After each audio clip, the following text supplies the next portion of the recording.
But one day, this nation will rise up, live out the true meaning of its creed. We hold these truths to be self-evident. In the councils of government, we must guard against the acquisition of unwarranted influence, whether sought or unsought, by the military-industrial complex. The potential for the disastrous rise of misplaced power exists and will persist.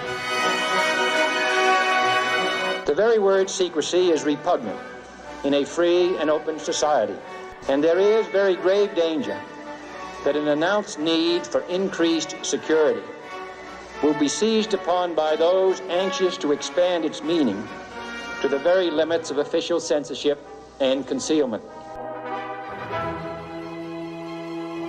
And now, the moment you've all been waiting for. The newest show sensation streaming throughout the multiverse. Your hang place in cyberspace for paranormal news and views.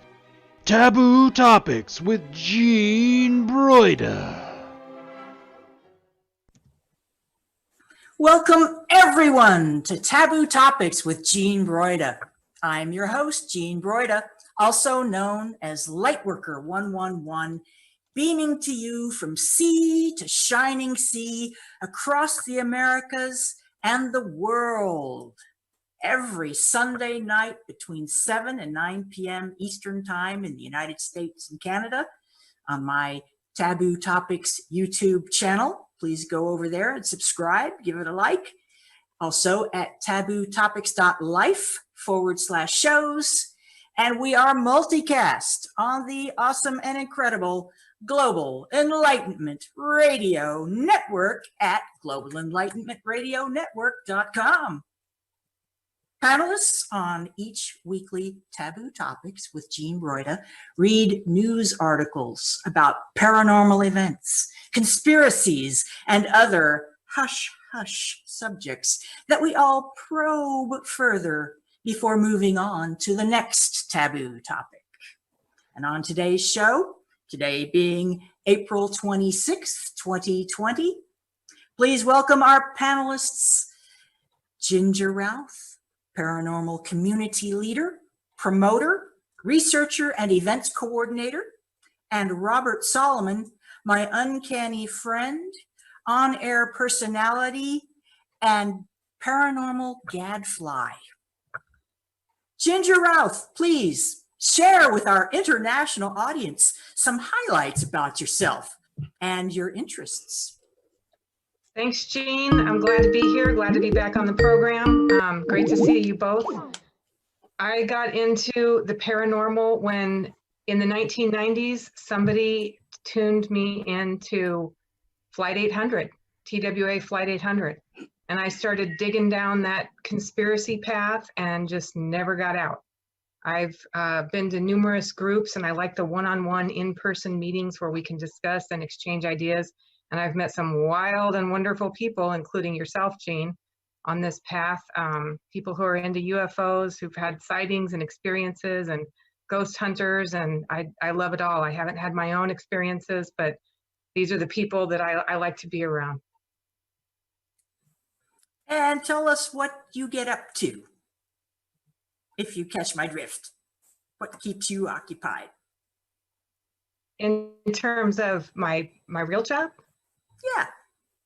I'm an artist. I'm a professional artist, and I manage a company that provides entertainment for events. So face painters, balloon twisters, fire breathers, airbrush tattoos, stilt walkers, magicians. So yeah. I think it's incredible and awesome. And I really admire you as a facilitator of paranormalists. I've met so many people through you as president of the Coasties Club, and I thank you for that. I'm humbled. Yeah. But what inspired you to start a group like this? And by that, I mean a group fashioned, well, composed of people who listen to and follow the Coast to Coast radio program. fans of the Coast to Coast AM radio talk show program, you know, it's the kind of thing where in regular life, when you're out in the world with everybody else, you kind of have to hide that you're a listener of stuff like this. And I stumbled upon someone in my field that I was working with that said, hey, I listened to a radio program called Coast to Coast. You probably never heard of it. And I thought, heard of it? I live it every night. I am really, really into it. So finally I had someone else to talk to. And from there, it just spiraled into events and meetings and groups. And we found other people like us and just kind of collected groups here in the St. Louis area to share those ideas. And So, yeah, that's what I like about you. Many, many people that we know, and I know many, many people we don't know who are listening right now or will listen at a future download, admired Art Bell enormously, mourn his loss to the paranormal world, admire all of the successors who's kept his original vision alive. George Norrie, certainly a huge influence on the field, and been at it so long, so dedicated, as many of us have been. But it takes work, hard work and unrelenting work to host a show of the caliber of Coast to Coast, in my humble opinion. It takes a lot of work, a lot of unseen sweat equity. And my hat is off to anyone and everyone involved in the production of Coast to Coast. And my hat is off to you, Ginger, as an organizer who cares enough about a taboo topic. Well, all the taboo topics covered on Coast to Coast, covered in the meetings of the Coasties. My hat's off, because right or wrong, agree or disagree, we are expressing ourselves. We are allowing our curiosity free rein without censure and without social condemnation. It's so refreshing in this day and age to have a real free and open forum. So I salute you. Thank you. Robert Solomon, I muted you because of ambient noise. So go ahead and unmute yourself, my friend. This is not your first time on the show. By the way, welcome back both of my guests who were on previous episodes of Taboo Topics with Jean Broida, and welcome to the show. It airs every Sunday, 7 to 9 p.m. Eastern Time on my YouTube channel, Taboo Topics with Jean Broida. Please go subscribe and like and have a little bell alert you. And also simulcast on Global Enlightenment Radio Network.com. Please welcome back Robert Solomon. Robert, you and I have gotten to know each other a bit, I'm happy to say. Would you kindly talk a bit about yourself and what brings you back to Taboo Topics with Jean Broida? First of all, I want to say thank you for having me back on again. I appreciate the love. I am always appreciative. Second, I want to say rest in peace to Art Bell. I was a big fan of Art Bell's back in the day. As I got a little bit older and started working different jobs and such, I wasn't able to listen to Coast because I had to get up so early in the morning to get to work. So I've recently been catching up on the different YouTube channels and things like that. And I've always been a fan of Art Bell's.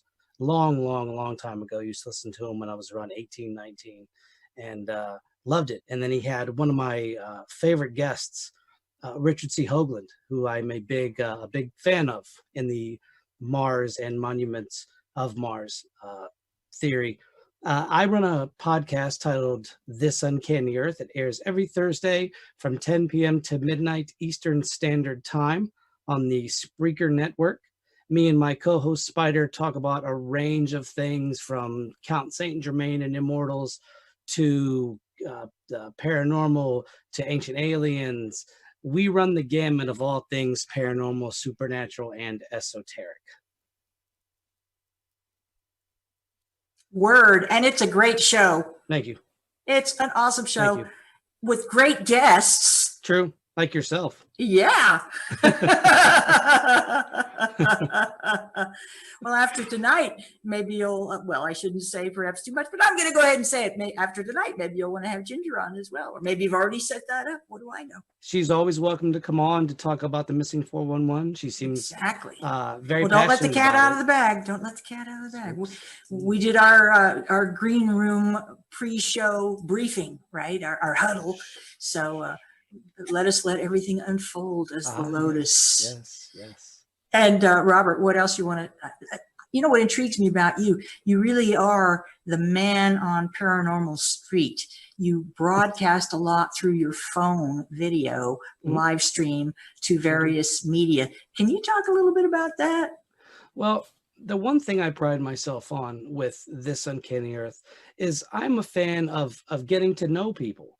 You know, I see so many paranormal researchers that want to close themselves off and they want to hoard all this knowledge and all this research, and it doesn't do us any good.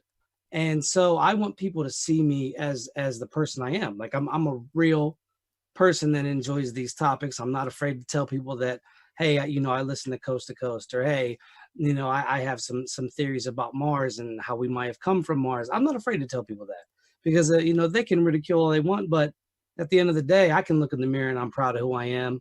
I enjoy what I do. I'm not worried about somebody else's nonsense. So when I do the live videos, it's a way to connect with our audience, with our viewers, to show them, hey, you know what? You're welcome here. Just come say hi. If you're too shy to say hello, that's fine. But I want people to see my face. So this way, when somebody says, hey, Robert Solomon, they can't say bad things about me because I don't put any air of I'm better than you. I don't think I'm superior. I don't think I'm an expert in anything. And I've been doing research on this sort of thing for a few decades now. But I'm not an expert. I'm not an expert in any of this. Well, I'm the novice just as much as you are. Compared to some, you'd be an expert, and compared to others, you'd be a novice. Don't you think knowledge is a continuum? True. But I think once you start, I think it's okay if somebody would call me an expert in something, but I'll never put expert in my title because to me, it's just, I love what I do and I don't want to have this big title of expert. If I can share ideas with other people, then maybe a light will blink in my head. And I'm like, I didn't think of that theory. Then I go research that theory and find there's connecting threads to these theories. So, I'm grateful that I've been given the opportunity to do this and meet folks like yourself and Ginger. And I'm just glad that we live in a time where we can do this. Back in the early 2000s and the 90s, podcasting was unheard of. To do the level of production that Coast to Coast would do, I mean, you had to have a license, you had to have the equipment. None of that was cheap. I knew people that recorded in bands and stuff, and their equipment was expensive to record on. Nowadays, all you need is a phone. You get a mobile phone and you can have your own podcast. So I'm just grateful. Kids are doing incredible things with videos too. I mean, I have to agree with you there that thanks to technology, this is possible where it wouldn't have been before. But of course, technology is a double-edged sword. But before we go down that rabbit hole, that's true. Welcome, Ginger. Welcome, Robert. I am the host of Taboo Topics with Jean Broida. That would be me, Jean Broida. I too am a lifelong researcher of paranormal, specifically and mostly UFOs and human origin. Where do we come from? Why are we here?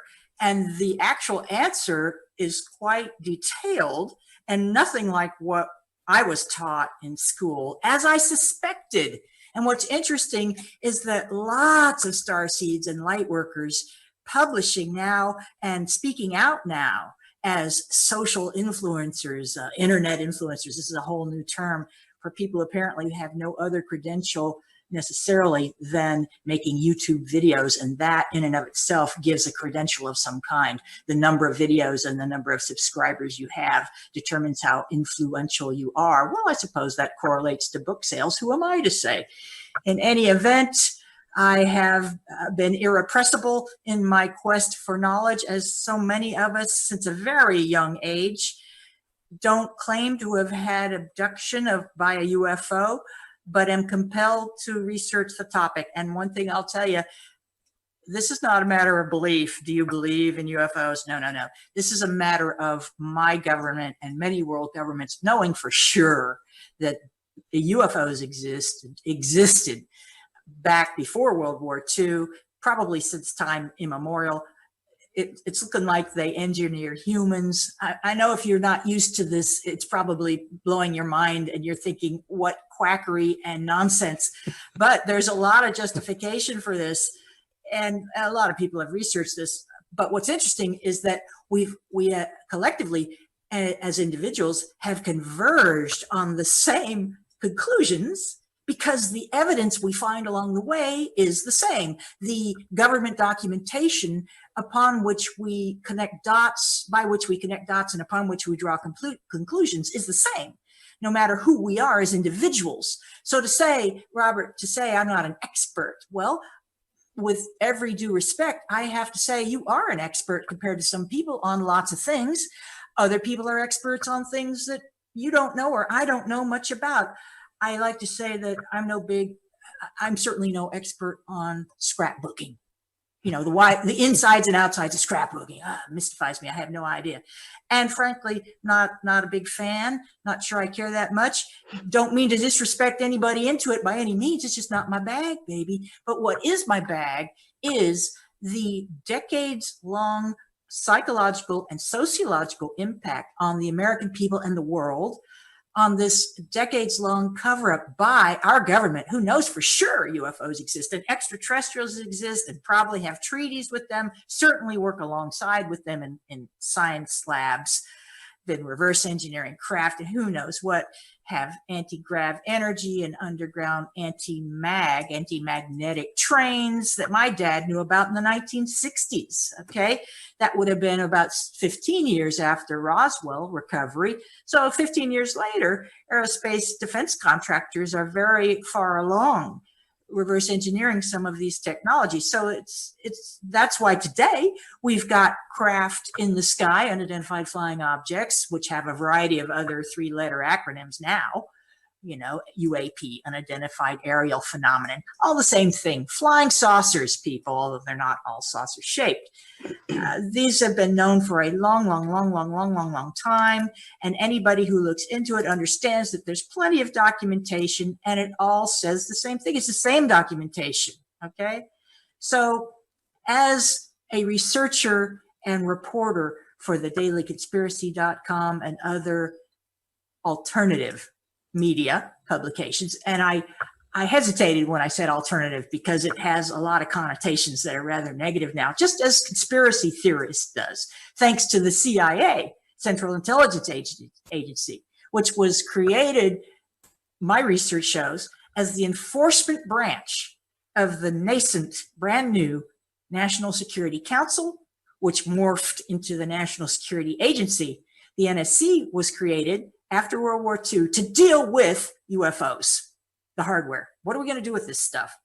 And they needed military presence. They needed goons and bouncers to keep people quiet after they witnessed stuff they shouldn't have done seen, and to confiscate their photographs and threaten them with mayhem, murder, mayhem, if they didn't cooperate, make them sign contracts that you will not divulge, and if you do, bad things happen. There's so much documentation that shows that this is real and not imagined. There's so many credible witnesses from all walks of life that I wrote a book, Unknown Objects, the Top 10 US UFO Cases. And after reading that book, you'll begin to understand, if you don't know full well already, why you must be crazy not to believe in UFOs. There's a preponderance of evidence right in front of us. And WikiLeaks just dumped everything they have. I wonder how many UFO files will be among them. That'll be coming out. So I'm an avid news hound. I research daily. I'm, as Laura Eisenhower and Patty Greer would say, I'm an info whore, meaning I have a lust, an uncontrollable desire for truth. And the truth is often not found in the mainstream. The opposite, mainstream seems to be used more and more for propaganda. And I'm certainly not going to rant here, but, well, I might. On Taboo Topics with Jean Broida, we go places. We go to dark corners where the mainstream doesn't like to go or is prohibited from going. And we shine our little lights of truth. My neighborhood had Friday night lights last night. The much idled local fire protection district. They have very little to do. Now they're going to joyride through neighborhoods, flashing their lights. No sirens, thank goodness, but they're flashing their lights, and they want kids especially to gather on their front porches in their yards and shine their flashlights and wave sparklers and stuff. Here they're legal. So a lot of places you can't do sparklers. So don't do as I say, obey your local laws. But the idea being that kids and people fearful of what's going on in the world today can get out and show their support for the lockdown by flashing lights. And I'm thinking, am I cynical? Is this asinine? Is it all of the above? And again, I don't want to get off on a political rant, but when you start to look into UFO research and other conspiracies, you see this interconnectedness you would never have imagined possible. And then you run into master synthesists such as David Icke of England, Grant Cameron of Canada, Richard Dolan of the United States. And I don't mean that they're my favorites, although they are, but so many people have contributed so much. If you're not in that short list of 3 people, please, it's not because I'm slighting you, but many, many people are so authoritative and well-researched. And everyone here at this roundtable today attempts for that too. Our goal is authoritative research coupled with some editorialism. We have the rights to our opinions, but I always like to make people understand, here's my opinion as versus this is what I understand to be a fact, okay? So more and more and more of us are becoming awakened to this consciousness raising, and these are remarkable times. More and more of us are gathering and doing mastermind sessions where even remotely through Zoom conferencing and Skype conferencing and whatever other kind of conferencing through the power of the internet, and even without the power of the internet, just at this preordained time, we will raise our consciousness in a certain direction and go for a specific outcome. The more specific, the better. And people are raising consciousness and doing things that we only did back in the psychedelic 60s. And I'm thinking how much society now is turning back into that with public protests. I mean, again, this is not our purpose here in a paranormal forum, but when you start to look into cover-ups and conspiracy, and you start to look at what's happening today, it's inevitable that you will begin to connect more dots, and the seen and the unseen start to connect, and the physics and the metaphysics start to connect, and the seen and the unseen, it all starts to morph and connect. So I am so happy we have our international audience here Sunday, 7 to 9 p.m. Eastern time zones on Taboo Topics with Jean Broida. And without further ado, may I please reintroduce Ginger Routh to bring our first taboo topic. Thanks, Jean. You're going to like this because there's a little bit of cover-up and conspiracy here for you too in this story. I want to talk to both of you about David Paulides and get your take, his investigation. So I have a little blurb to read about him, if that's okay, and then we can talk about him. Hopefully people are familiar, but if not, this is going to give you the background. David Paulides is one of the most requested guests on paranormal radio and internet programs. He started appearing on such shows to discuss Bigfoot around 2007, but it wasn't until he started publishing extensive investigations on missing people that his popularity took off like wildfire. In 2012, he came on the air with host, journalist George Knapp on the program Coast to Coast AM to promote his Missing 411 book series. It was love at first listen for the audience, and they haven't stopped begging programmers to have him back since then, which Coast and dozens of other shows have done many times. Paulides is a former police detective who went into the Bigfoot hunting business after 20 years on the force. A deep dive into internet gossip gives different accounts on whether he left the San Jose Police Department on his own or was at odds with superiors. He calls it retired. He self-published a couple of books on the famous cryptid, one dedicated to the proving of the reality of Bigfoot, but that brought nowhere near the attention that his Missing 411 series of books got. Missing 411 volumes cover different regions of the United States, and in each one, he systematically documents mysterious disappearances of people in national parks and elsewhere. Paulides attributes unexplainable, unspecified causes to these disappearances. These are not your typical lost in the woods tragedies. If you've heard Paulides interviewed, you know right away why he's one of the rock stars in the supernatural field. He gives detailed, coherent accounts of some of the most bizarre and unexplainable disappearances that anyone's ever heard. He is thorough, he leaves no stone unturned, but that's not what sets him apart from other investigators of strange phenomenon. Paulides doesn't hint at or claim to know what's causing these occurrences. He's unbiased, unfazed by questions, open to ideas, and he doesn't go near cases with a reasonable explanation. If the answer could be random drowning, homicide, typical getting lost, he doesn't go near it. He brings to the table only the freakiest, creepiest stories you've ever heard in your life, and he sounds just like a cop telling them. Interviewers can never go wrong asking Paulides to tell the story of how he got into researching bizarre cases of missing people. He tells it the same way every time, and it's juicy. An avid outdoorsman, he describes visiting an unnamed national park where he was approached by someone who had worked in multiple national parks. That person found out that he was a former police officer and investigator and wanted to raise a red flag with someone outside the park system. The whistleblower told him that they felt not much was being done when a patron goes missing in the park, and not only that, there was no follow-up or help for the families. This led Paulides down the path of researching missing people in national parks and how it's handled internally. He does an amazing job of never disparaging the people who work in the parks, but instead blames administrations and policymakers. His introduction always involves the retelling of how he has asked formally in writing for lists of missing people at different parks and always gets the same answer. We don't keep a list of people who go missing in the park. It's an incredible hook because if you weren't listening before, you sure are now. He doesn't mention his previous work on Bigfoot sightings in the books or the books he's written. It's understandable on one hand, as it would muddy the waters of his current endeavors. He never says Bigfoot is taking people. He says he doesn't know what's going on, but it's definitely a cover-up, and it's definitely not something obvious. Even the most skeptical listener can roll with that. Paulides has multiple pet cases he can detail from memory in his interviews, although his books are packed with hundreds of cases that fit his specific criteria. Again, it's not just the stories themselves, but the concise way he tells them, full of absolutely eerie facts and details that makes listening to him so addictive. One such case is the June 1969 disappearance of 6-year-old Dennis Martin in the Great Smoky Mountains. On Father's Day weekend, the boy's family was on a camping trip and had stopped off at a popular resting point on the trail, a grassy mountain meadow known as Spence Field. Another family was relaxing there, and the children in the group started to play hide and seek together.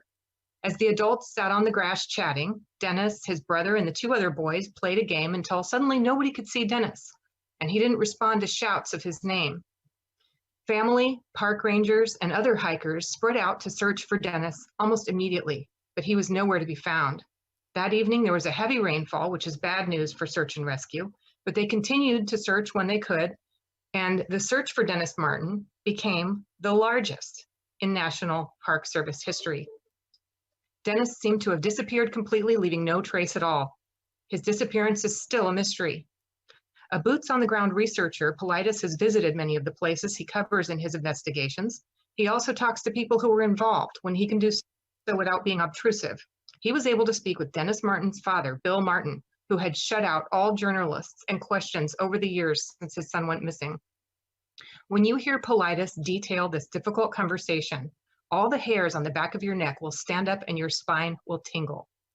Paulides can rattle off dozens of cases like this, facts, specifics, firsthand knowledge. The Missing 411 series is up to 8 books now. Paulides and his son have also made a bunch of YouTube videos and 2 feature-length documentary films together. Missing 411, which came out in 2017, and Missing 411, The Hunted, which came out in 2019. In 2019, he was part of a History Channel series called Vanished, and it's only here that he seems to allow in an explanation as a possibility, although he doesn't say it's a solution or a fact. The show brings up the idea of portals that would take a living being into a different dimension. David Paulides continues to be one of the most favored speakers in the field and continues to produce books on the subject. Will he ever arrive at a final conclusion? Audiences will be there to cheer him on either way. And maybe that's the point. It's the journey that is meaningful and not the destination. So how does that grab you guys? You've heard David Paulides. I mean, he's a rock star. People love him. But does he want to? I have heard him, and I've heard him in person, and you're right. He tells the very beginning of his story word for word, basically, which is kind of neat, actually, and it is a real grabber. And and he recounted some very incredible and grisly tales. One I can share briefly. And you know, he's getting all this information by buddying up to these park rangers who've been muzzled by their own organization and may not speak of this to anyone. Park Service says it doesn't keep records on missing people. What? Really? And families of missing people unhappy with Park Service performance and lack of accountability, that sort of thing. So this story has various levels, but just in terms of creepiness, that's where most people get hooked. Okay, so check this out.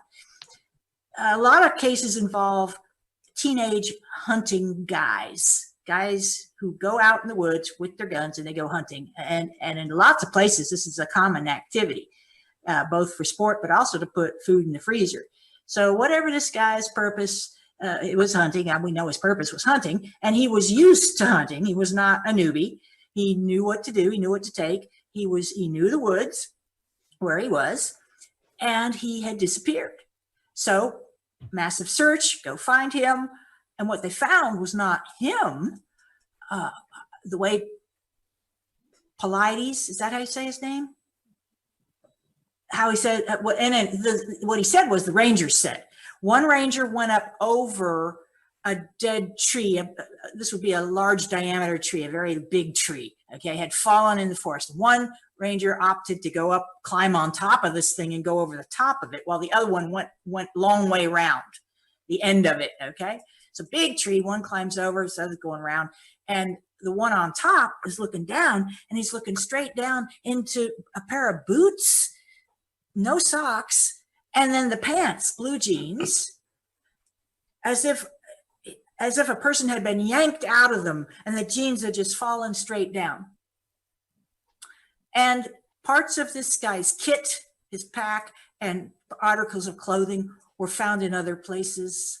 But what was notable about this case, and what's really creepy, is that on the site, which was a little clearing behind this fallen tree, what they found were all like thousands of bone fragments and splinters and bits of human organs. I mean, it was like this guy was shredded. Something had just shredded him.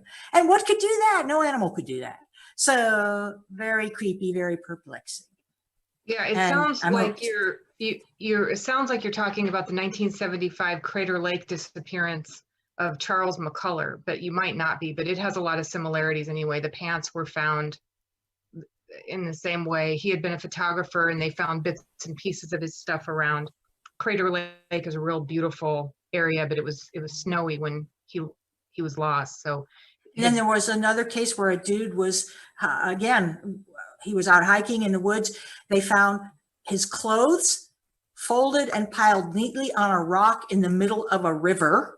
Okay, dry, so and the boots weren't there, but his pack was there. Yeah. His pack was there, and everything from inside the pack had been taken out and stacked neatly. Is that right? Well, I kind of want to discuss with you guys a little bit the investigator himself, David Paulides. And what you're talking about there is, it's kind of like Paulides maxed out the national forests. He did all that. Then he did a lot of hunting stuff. And then he moved on to what's called the smiley face killers, and that's what you're talking about. There's a whole phenomenon that I first heard it on Coast many years ago. It was broken out of Minneapolis about these disappearances of college-age young men near bodies of water. And it's often that the clothes are folded and the body is later found drowned like many months later. All kinds of weird details about these smiley face killers, but they get the nickname smiley face because there's a spray painted smiley face in the general vicinity of some of the bodies. And this has gone on like 20 years and there's still some, but it's kind of a northern Minnesota, North Dakota, Wisconsin, all that area. So David Paulides picked that up, and he doesn't call it smiley face killers, he calls it something else, but he kind of, it's akin to the kind of disappearances he goes after. So he started following up a bunch of those. But you can go way back to, original researchers. It was originally broken by a journalist in Minnesota, a young woman. started doing stories on it, and it kind of took off about 10 or 15 years ago. I was not aware there were categories of these disappearances, so thanks for sharing that. Yeah. Robert, what's your take on all this? So one of my favorite cases of the missing 411 is one of the ones where the person was found actually alive. This was Stephen Kubacki in February 1978. Stephen goes missing in the Great Lakes Triangle region, which is, Michigan and like that area. His skis, poles, they're found on a beach with footprints that lead to the ice where the lake was, and the footprints stop. Come May 5th, 1979, he's at his father's door, knocking on his door like, "Hey, what's going on, Dad? I'm here." And he tells his father that he woke up in Pittsfield. Now, Pittsfield's 40 miles away from his father's home. And he wakes up in this field wearing clothes that were not his own. I guess maps in his pocket that he had no idea where they were to. And this is all like 700 miles from Lake Michigan. Now, the theory that I have, it's kind of like a portal, but I look at more as a dimensional rift where the person just happens to be there mathematically, right place, right time. The electromagnetic forces are aligned to be perfect. They go through this rift, they come out. It's like, where have I been? And the young man wasn't hurt. He wasn't taken, he didn't have any marks, scars, bruises. He doesn't really talk much about, he doesn't talk about the incident. David tried to get a hold of him.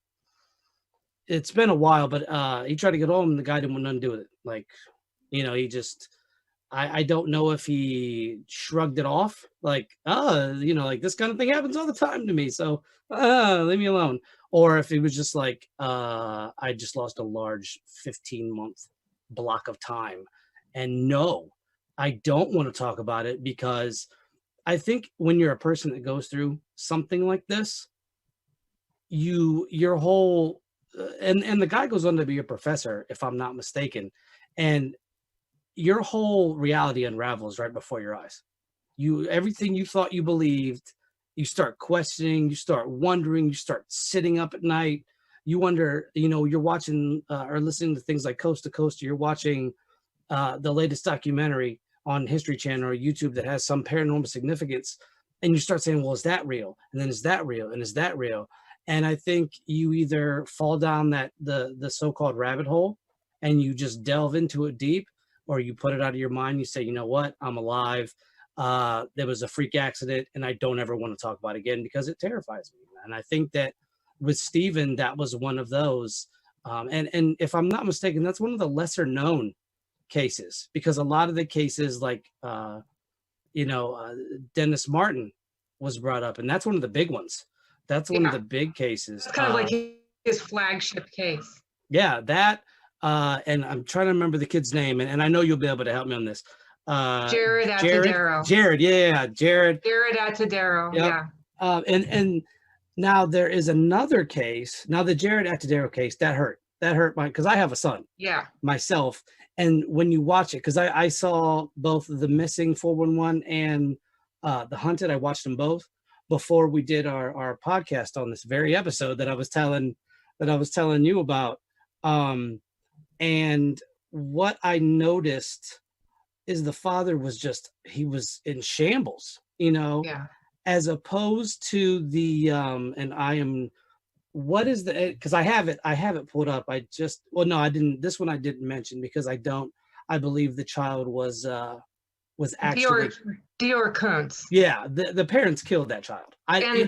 The thing without is, a shadow like, of a doubt. Yeah, I feel like, and I want to criticize David Paulides just a little bit here, and I know both of you can take it if I throw in a monkey wrench here. Oh, please.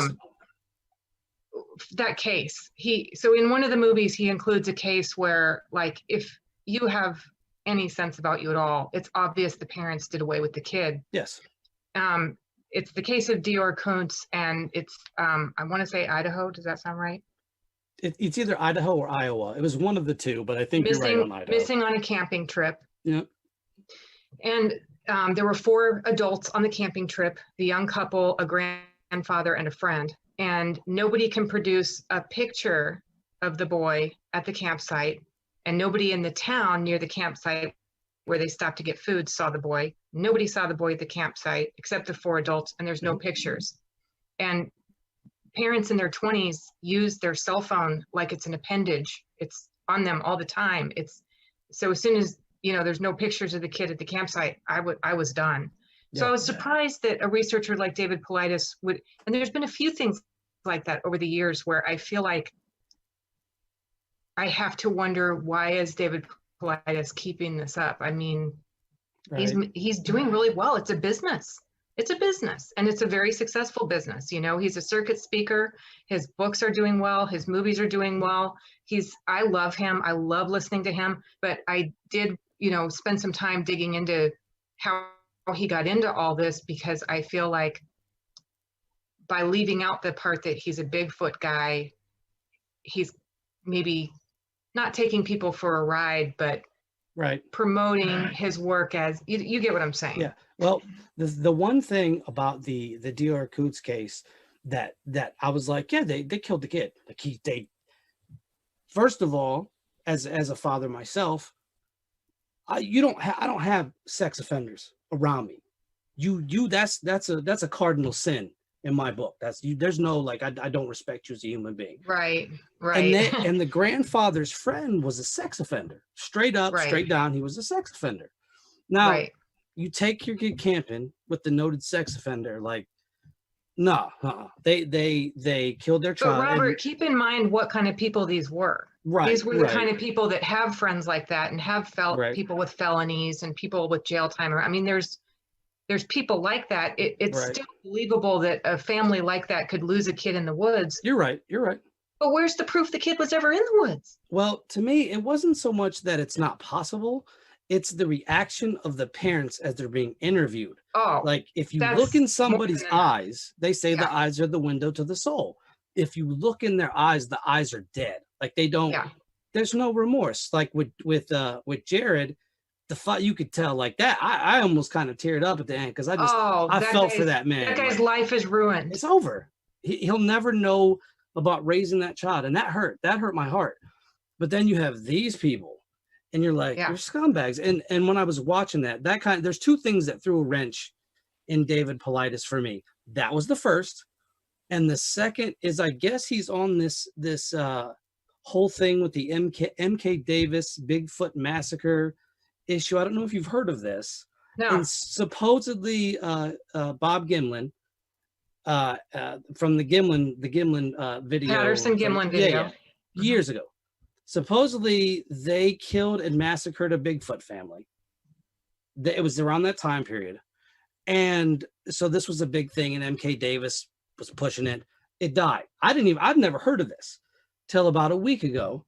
And MK Davis comes back out again and says, and you're going at a 70-year-old man, right?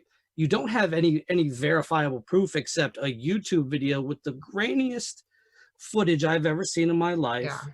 And I guess Paulides like joined his wagon to this in some form or fashion. And I'm thinking to myself, David, you have the missing 411. Like, don't stick yourself to this other thing that's causing negativity. It's splitting apart a Bigfoot community. People are taking sides. And I love Bob Gimlin. I've met him personally. He's a good man. Like I said, he don't know me from Adam. And I went to a convention in Cambridge, Ohio, and he was there. And he was such a nice human being. He shook my hand. He welcomed me like I was family, and I've met a few people in the paranormal field, and he didn't have to be that nice to me. He could have been like, you buying the book, or you buying my this, that, and the third, but he just was like, he was the nicest person. And so I was like, why would you want to disparage, and I'm more leaning towards MK Davis on doing this. Why would you want to disparage a 70-year-old man to make do you need money, or do you want to be relevant again? Okay, well, I'm going to cut in here right now. I hear what you're saying. But I think it's unfair to judge a researcher on a case or two that you may not agree with as appropriate for his forum, but it's his forum. True. And regarding both of those cases, I'm not very familiar with either of them, admittedly, but perhaps there were aspects to these cases that intrigued the investigator, Paulides, that that we don't know about. In other words, maybe it was his spidey sense even. Maybe. He's not here to defend himself. Right. And I would love to have him here, not only to defend himself, but to promote himself. So please, let's make that happen. That's the visualization I'd like to have. Despite the few, apparently you're not happy with the way his boat is steering. It's not so much that. And as for the Bigfoot tie-in, I totally get where, as a former police officer, he might not want to hitch his wagon to that star, even though it is a genuine interest of his. I totally get separating 411 stories, missing people stories, which are apparently very popular. People are concerned, especially when kids go missing. Okay, people are concerned. Absolutely. Right. When you say these parents killed their kids, and they knew a known sex offender, okay, that's circumstance. If I'm playing Judge Judy, that's circumstantial evidence. We don't know these people really. You say you know about them and what kind of people they are. Do you really? I mean, really? Were you? I mean, you sit around the table with them, chumming up with them. And again, I know nothing about this case particularly, but my nature as a skeptic is to give people the benefit of the doubt. Right. Until I have full and complete proof. And look at you said 8 volumes of missing 411. I can allow a few cases to slip in that might be inappropriate, but I'm not going to dismiss all the research based on a few cases. But you of all people know that sometimes in our field especially, there gets to be this hero worship. Like hero worship of these researchers that are just like the top. I'm no advocate of hero worship. If you get into hero worship, that's foolish. Shame on you for being hero worship. But you know, it's big in our field. I mean, it happens. There's like just certain researchers that are just in like any field. There are big name whoozy poozies. Right. Big name. You know, we see it all the time and around us. Like I said at the beginning of the show, we have this new phenomenon that's never existed in history before, where you can go online and be an influencer, an influencer with fans and followers and people quoting you and promoting your posts and talking about you and want you on talk shows. And, you know, we've never seen this before in history. So I get what you're saying. The man has built a brand and he has a marketing arm. He's got an agent, I'm sure. He's booking shows, and sometimes success can go to people's heads. I hope not. But once a person becomes alienating through their actions, then their fandom will respond in kind.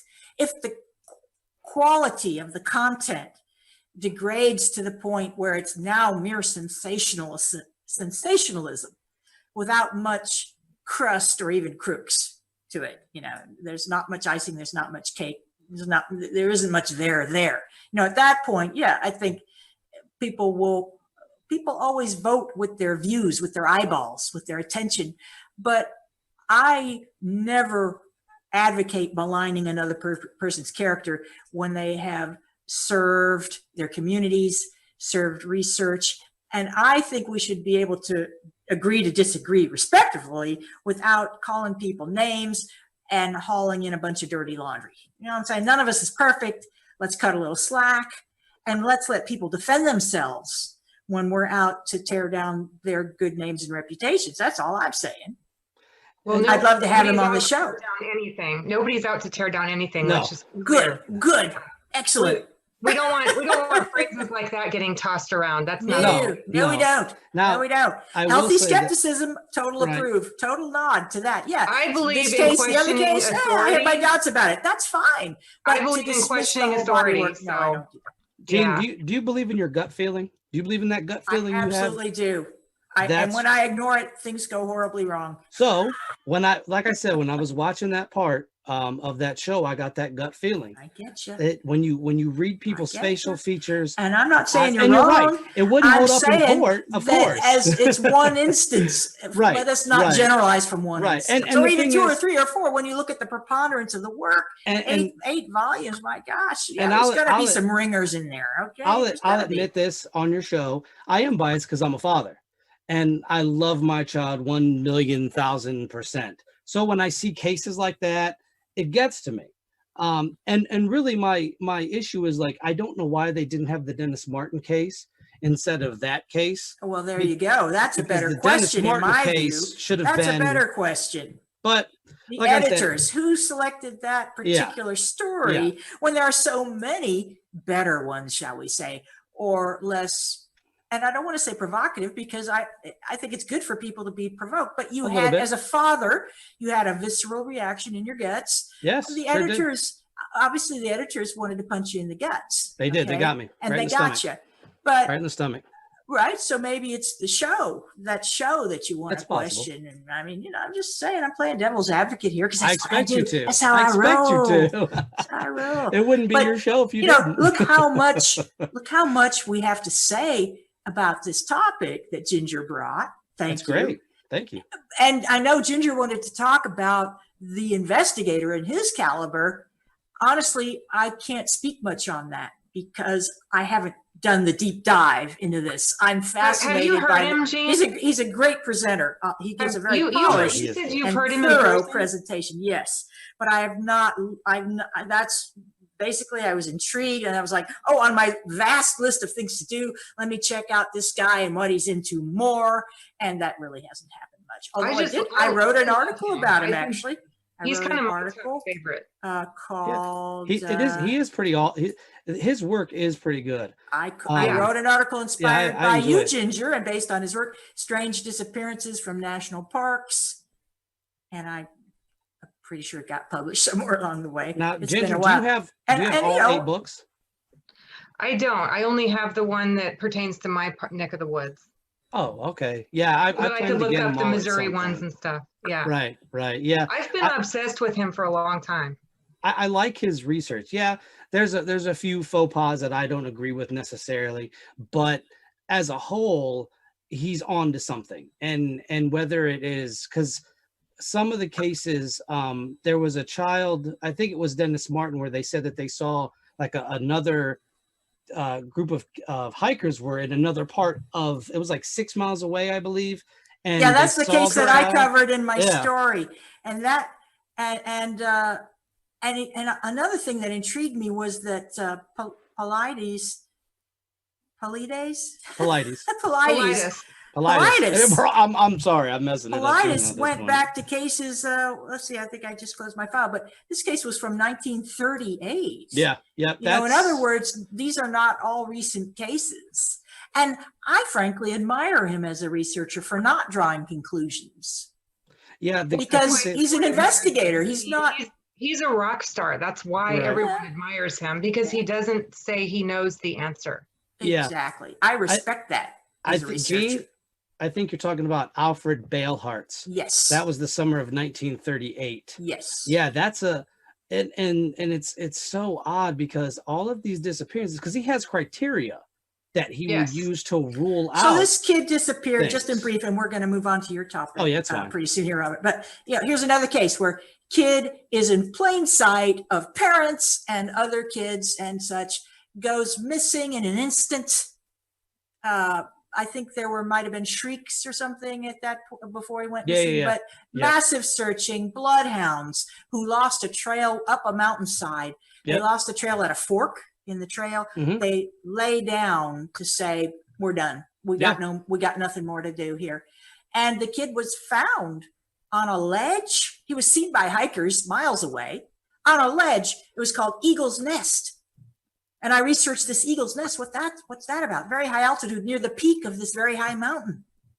And basically inaccessible to even experienced hikers. Very difficult for experienced hikers. Here's a toddler, basically, or a post-toddler, found not only linear miles away, but vertical, like 2 miles up vertically from where he had last been seen this just doesn't make sense unless maybe he were kidnapped, but there were no signs. No, the trackers with the bloodhounds found no human trails, no footprints, no nothing, no torn clothing, nothing. The kid just vanished. He reappears on a ledge.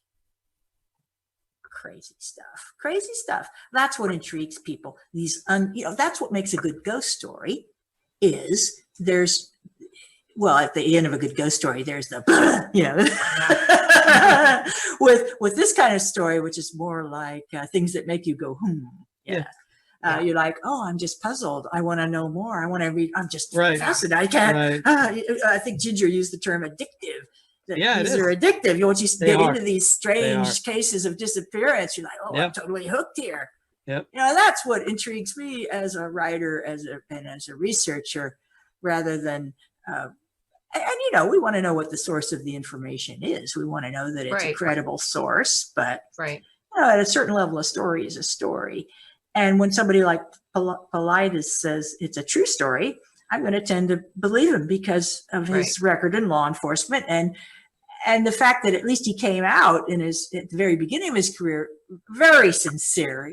Even if success has changed him, well, he earned that success. Let's not be small-minded. Let's give him the benefit of the doubt, in my view, and frankly applaud his success while holding him accountable for maybe the occasional lapse. But who doesn't have an occasional lapse? I asked you. So are we ready to head on into the next taboo topic and by the way, in case you just tuned in, thank you. You found Taboo Topics with Jean Broida, which airs every Sunday, 7 to 9 p.m. Eastern Time on my YouTube channel, Taboo Topics with Jean Broida. Please head over there and give that a like, subscribe, be a founder, and click the little alarm bell for live stream broadcasts. Also simulcast on the awesome Global Enlightenment Radio Network.com. That's every Sunday, 7 to 9 p.m. And we have with us on this April 26th episode, Ginger Routh, who's just presented on missing 411 cases. Pardon me there. Paul, I'm sorry, name escapes me, Paulides. And now we have Robert Solomon of Uncanny Earth and Many Uncanny Adventures here with the next taboo topic. Take it away, my friend Robert. Yes. So what I want to talk about is I have been, as I was talking before we started here, I've been researching the skinwalker or the sort of anthropomorphic human being. And I came across an article today. I've been doing some real heavy research on skinwalkers and Native American folklore, but I found something that kind of fascinated me, that pulled me into this sort of idea that maybe we all were connected at one point. I don't know how we would have been connected. Boats. Some people believe in, that ships and things like that, depending on how you view ancient history. The technology was greater, in my opinion, my beliefs that the technology was a lot greater than what people will tell you it was back way back when. So I think that people had a better connection in terms of, you hear about Phoenician coins being found here in the United States and Chinese coins being found in the United States and all these things that make you scratch your head and say, how did those get there? So I found an article on archaeology.org about a tablet that has a Native American or a native from any other country of ancient history drawing that a lot of these drawings seem to share in caves all across the world, not just here in the United States, in places like Utah and Arizona, but apparently in Haifa, Israel.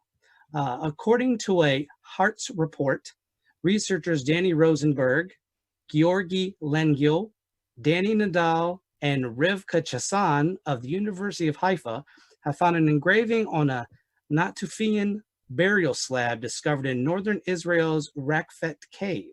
The researchers suggest the image resembles a dancing shaman, or perhaps a person dressed as an animal, or even a lizard, and that Natufian burial rites may have been more complex than previously thought.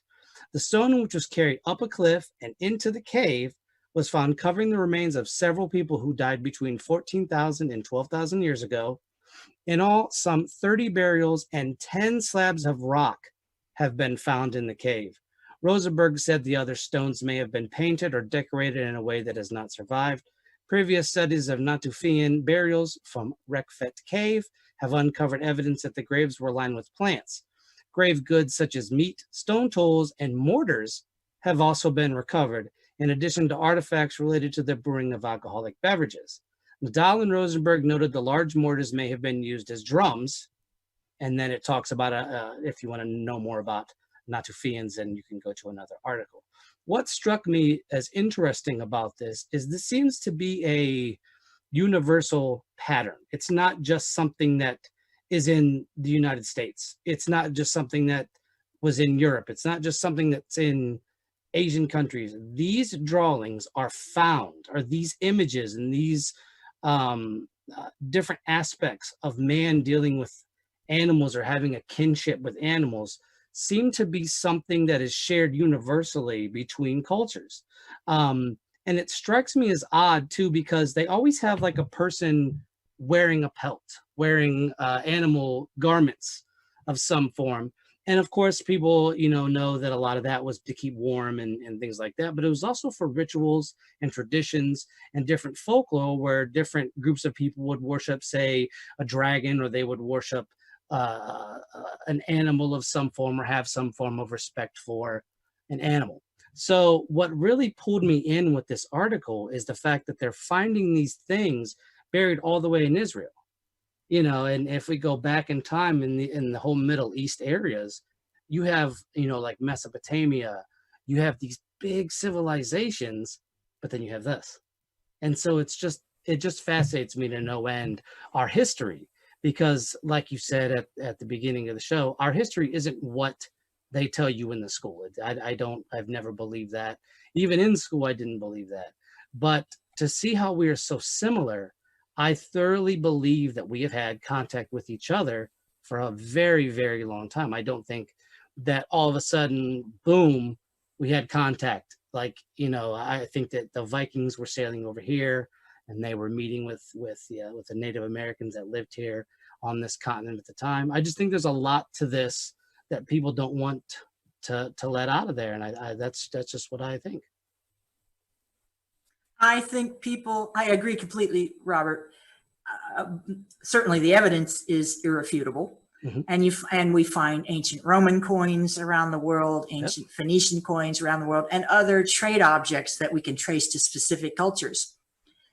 And I think what's going on is that certain people in any society are born traders. I consider myself a born trader. I would go to rainbow gatherings, the gatherings of the tribes, where basically when you enter this gathering of thousands of people held on federal land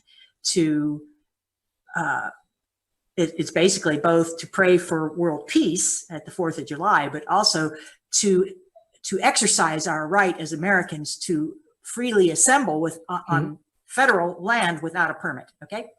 So when you enter a rainbow gathering, the idea is that you donate everything that you have of value at the entrance. So you empty your pockets basically, and you enter. And while you're there, it's communism basically. You are fed, and you may get medical treatment at the MASH tent, and you just don't have to worry about the economy in the sense that presumably you brought some shelter, but if you didn't, there are communal yurts and tents where people can bed down together, like shelters, if that's what you want to do. But most people take care of themselves, and they have their little mini camps and little mini communities, or they rough it out in the woods by themselves. And you basically put something in, take something out. And in that environment, a free trade community sprang up, and there were trading circles. There was a trading center. And you talk about addicted, I became addicted to trading. So never underestimate the human drive to get the juju, to get the goodies, and to get the goodies that nobody else has, which become more valuable because they're scarce.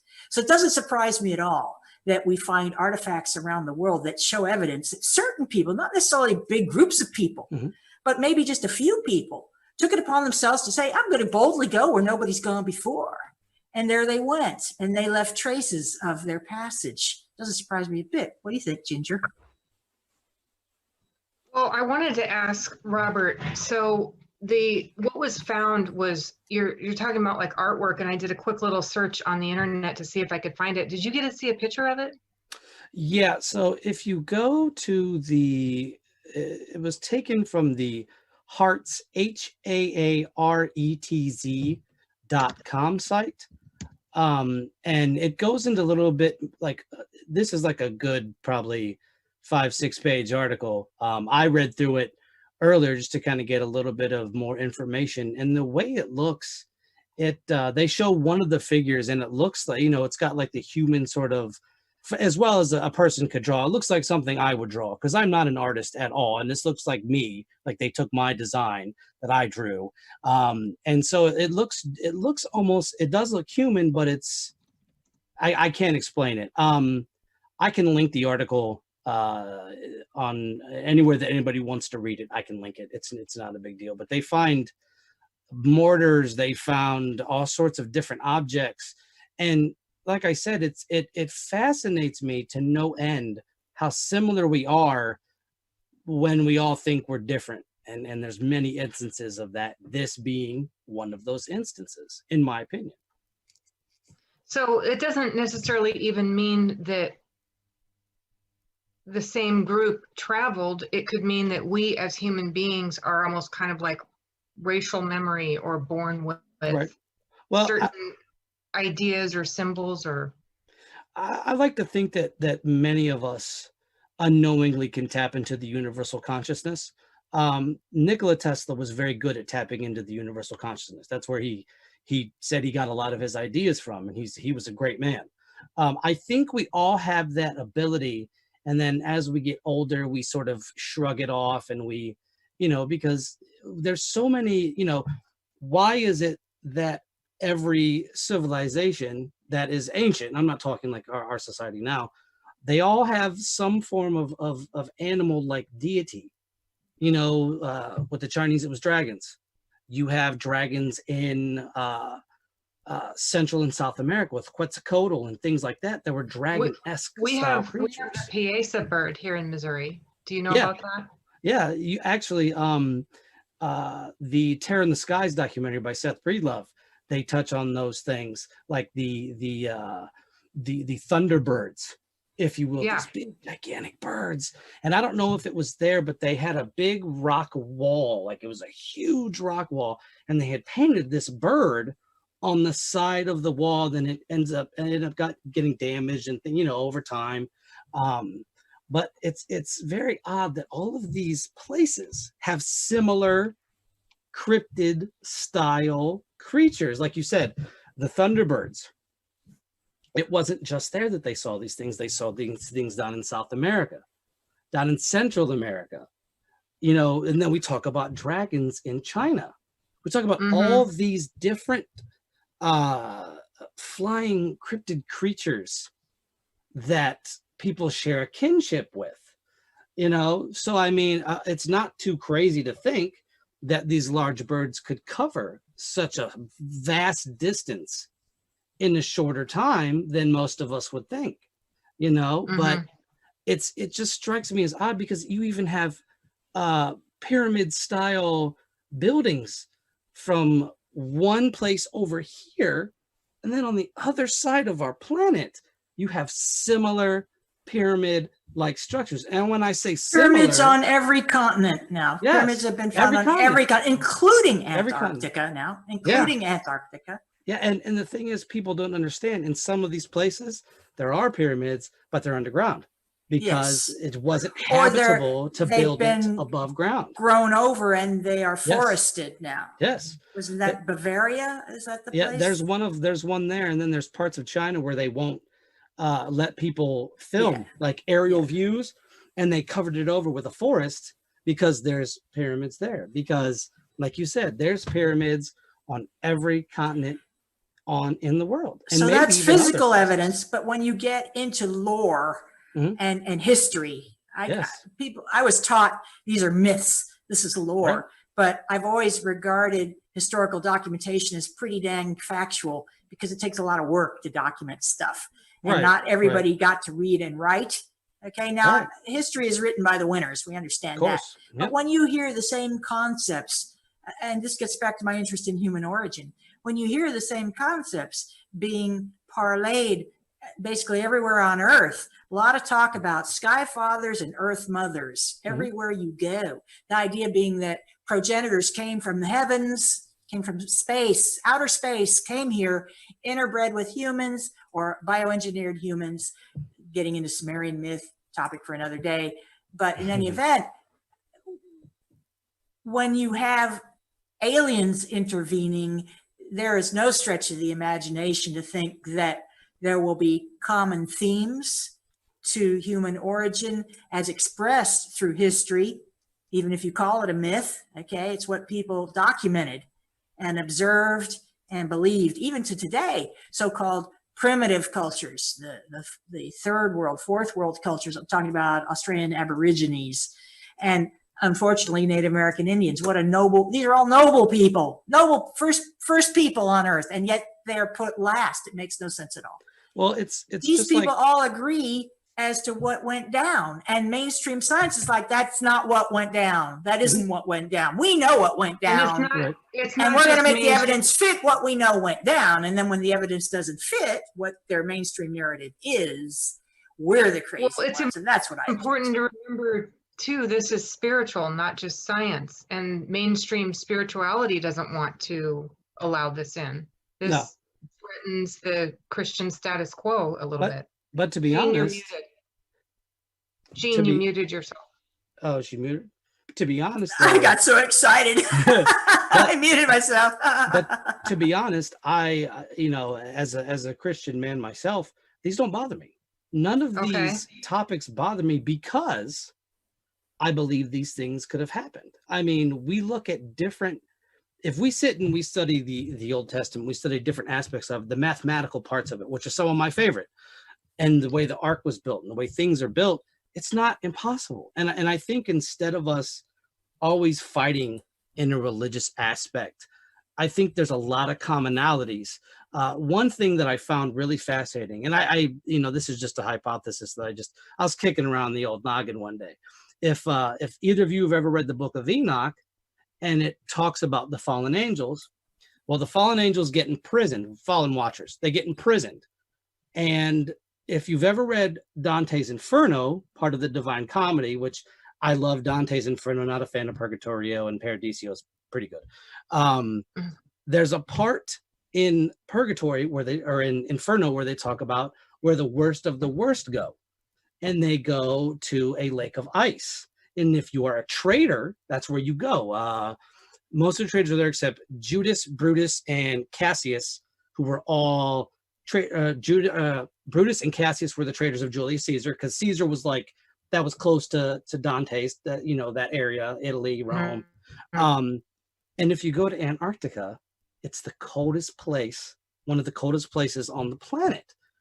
So I thought to myself, what if they imprisoned these fallen angels in Antarctica, or they imprisoned them, then covered it with ice, and that's why they're finding these pyramids. Now, obviously, I don't go too public with that because I'm sure somebody would call me a crazy, but it's just theories and thoughts that I have, and I was just happened to be looking over at the Inferno when I was thinking about this, and I go, the ninth circle is cold. It's because when you turn your back on a friend or you stab somebody in the back, it's cold-hearted. You're cold-hearted.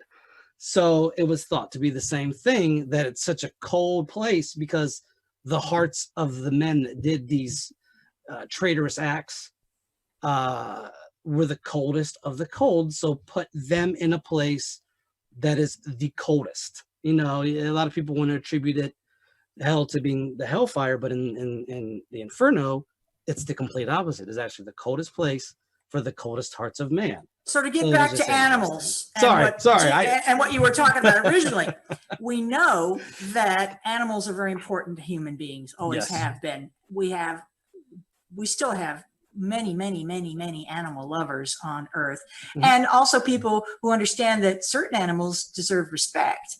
But what's interesting in ancient records of all kinds is how many chimeric creatures there are, by which I mean hybrids. Oh, I love those. The so-called mythical creatures. So griffins, I guess Thunderbird might be one, but we have Sumerian accounts and some Egyptian accounts that ancient aliens, ancient astronauts, were not only busy hybridizing humans to slay for gold, but playing around with other types of hybrids, human-animal and animal-animal hybrids, and came up with all manner of things. Some were deemed successful experiments, some not so much.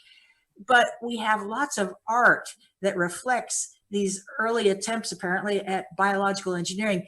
And then we get a transition into spirit animals. And I'm thinking of the totem poles of Northwestern American natives, totemic art, and the idea of having a spirit guide that is an animal. Okay, so my spirit guide is a fox or a wolf or a fish or a this or that or the other.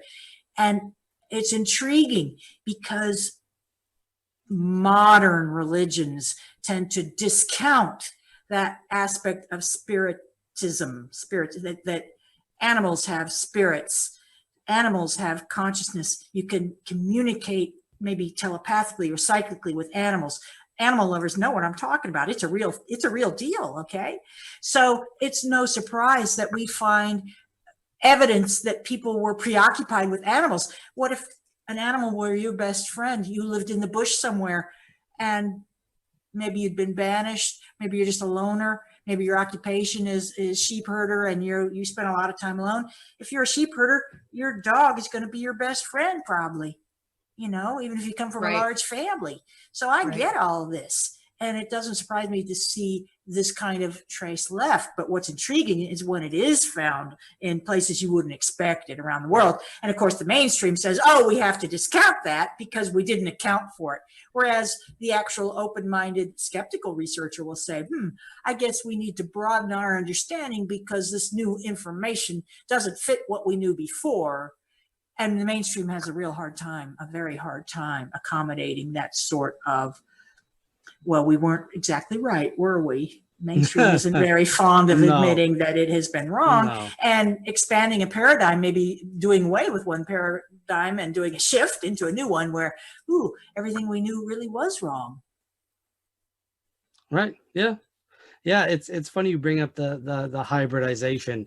The first thing I thought of was the Minotaur of Crete, you know, like, and so I have to wonder if there was the case where they did that, what were they hiding? What was in that maze that needed to be hidden so well that they put a half man, half bull creature to guard? Wasn't it the Golden Fleece? But what was the Golden Fleece? A golden That's the fleece? question. But what was it? Because if you notice, a lot of time with a lot of relics, they're named something to confuse the person, and they'll relate to something else. So, what was this gold? Was it, a lot of times? Well, fleece could be a mistranslation. True. One thing. You know, a fleece literally is what you shear off of a sheep. Yes. Right? Is it hair? It's wool. It's wool. Wool. It's a fiber. It's a fiber. There we go. You shear a fiber, that's the fleece, right? Right. Well, I'm a big believer in mistranslation, lost in translation from original language through ancient Greek and Aramaic and Babylonian and Sumerian and then ancient Greek and ancient Roman and all this other stuff. Akkadian, by the time we get to it in modern English, how many translations has this text gone through, for heaven's sakes? And when you're looking at a translation, this is somebody's interpretation of a source text. And in many cases, a single glyph or word can have multiple meanings. This is true today in Asian languages. Yes. And in English, the same word spelled can have different meanings, or the same word heard can have different meanings. Okay, so we have phonemes, we have We have, language is a mess. Language is a mess. So you're right. When we talk about a golden fleece, what was it really? Was it a magical cape? Or was it somebody that just was a smart aleck?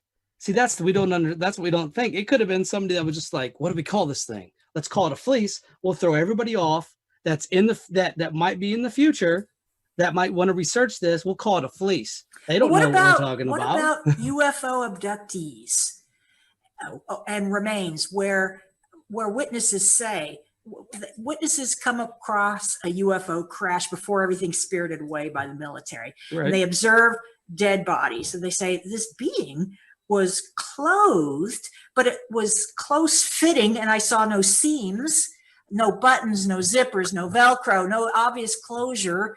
And it looked like whatever this covering was tight fitting all over their body. It was as if they had grown this garment. Or if it was vacuum sealed. Golden fleece, I mean, we can play what if all day long. We could do what that. If golden fleece was some sort of alien vestment, alien clothing? Very possible. Which had what we would call supernatural powers. And again, I'm no student of the ancient Greek. I don't know what attributes this golden fleece was supposed to have, but it had attributes because they all did. All these relics had attributes. And for an Argonaut to spend so much time and energy and for such tales to have been told and preserved about the quest for the golden fleece. Good old Jason. Yeah. And the funny thing is, we might just be blowing it up bigger than it is. It might not even be all that. It might be something simple. It might just be a literal piece of golden fleece that somebody had to have it. It was the height of fashion, and somebody's like, I want that golden fleece to wear. That's the thing about humanity. It could be any of those things. What about the goose, the fabled goose that lays the golden egg? Yeah. And what's interesting to me is that these stories, these fairy tales, are invariably linked with giants. Okay, so here's another dot that's connected. The giants lived in golden palaces. Yep. In the clouds. In the clouds. And they ate off golden plates with gold and silver. Well, goldenware. It wouldn't be silverware, would it? It would be goldenware. They captured beautiful human women and kept them in, guess what? Golden cages that had golden keys. And the hero, Jack, invariably Jack, would climb up the beanstalk sprouted from a magical bean that he got through extremely strange and synchronistic circumstances. Trading his cows for some beans. Right? Trade cows, get beans. Family laughs at him. Why did you make such a crazy deal? Right. There's no such thing as magic. There's your mainstream. No such thing as magic. He says, I don't believe you. I'm a believer. And he plants the bean. It grows up. He climbs up. It's death defying. He gets up there. He rescues the maiden, who's probably a princess. Right. Because aren't they all? All of them.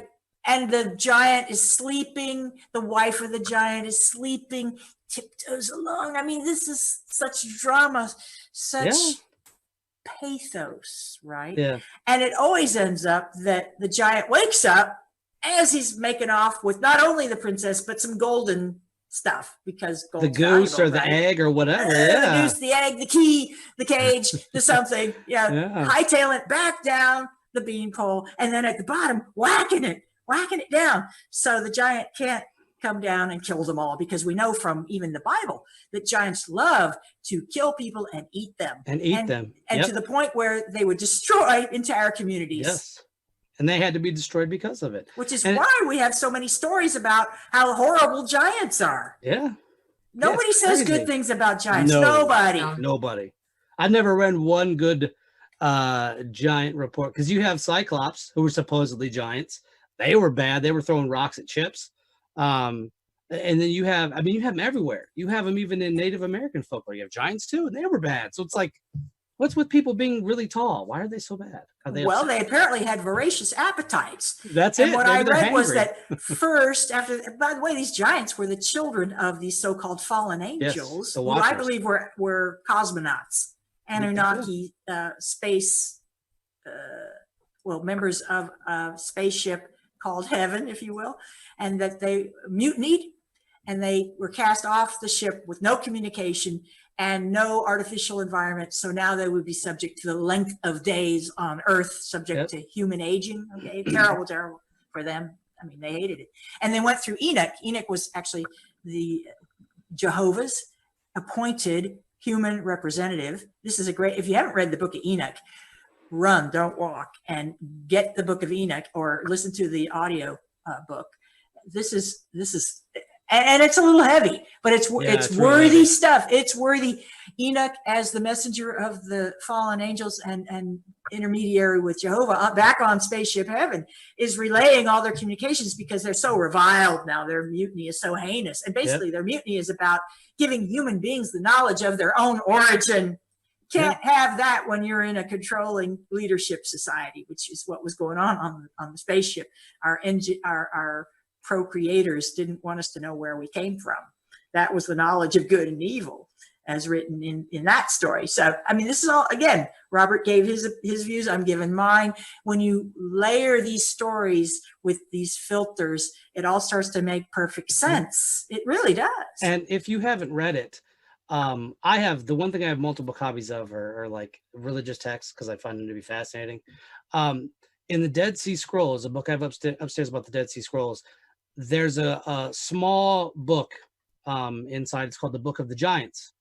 And in the Book of the Giants, one of the giants named Gilgamesh, see, we have Gilgamesh, we have Sumerian, we're bringing it full circle, is pleading with Enoch to talk to God to not end them because of their rebellious ways. And so the whole book is just talking about, I think it's a page and a half max. It's not very big, and a lot of it, because I didn't find it all intact, is some of it's guesswork with, like, there might be an R or an is on the inside. But the Book of the Giants, it kind of adds on.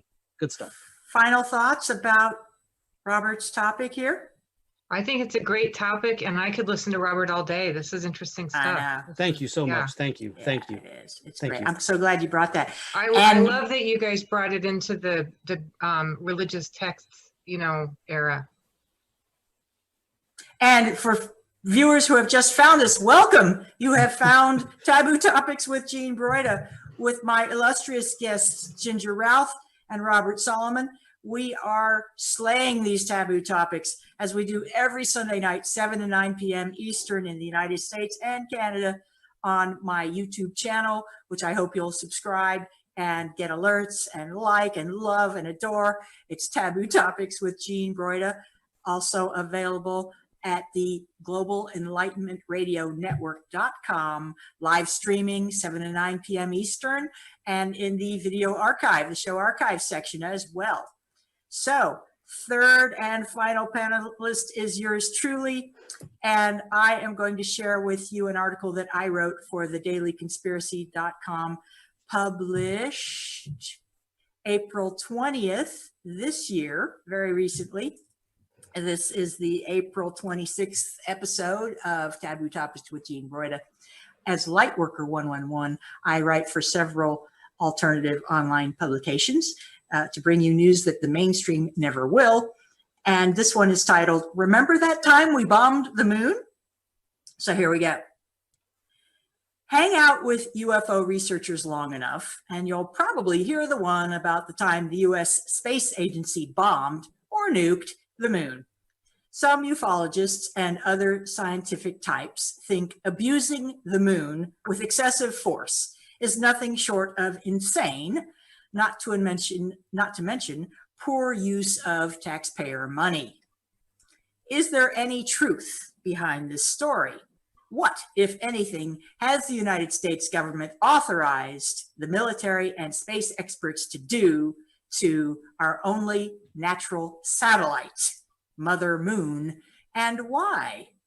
Gather round and I'll tell you the official story.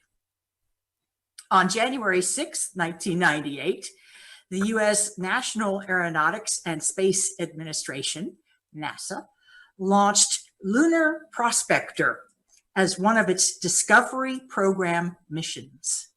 Built to investigate the low polar orbit of the moon, onboard equipment mapped the surface composition, located lunar resources, measured magnetic and gravity fields, and studied outgassing events. Lunar Prospector carried only scientific instruments. Its data complemented the image data from the Clementine mission, which carried mostly cameras. The stated purpose of these projects was to educate NASA researchers about the origin, evolution, and current state of the moon.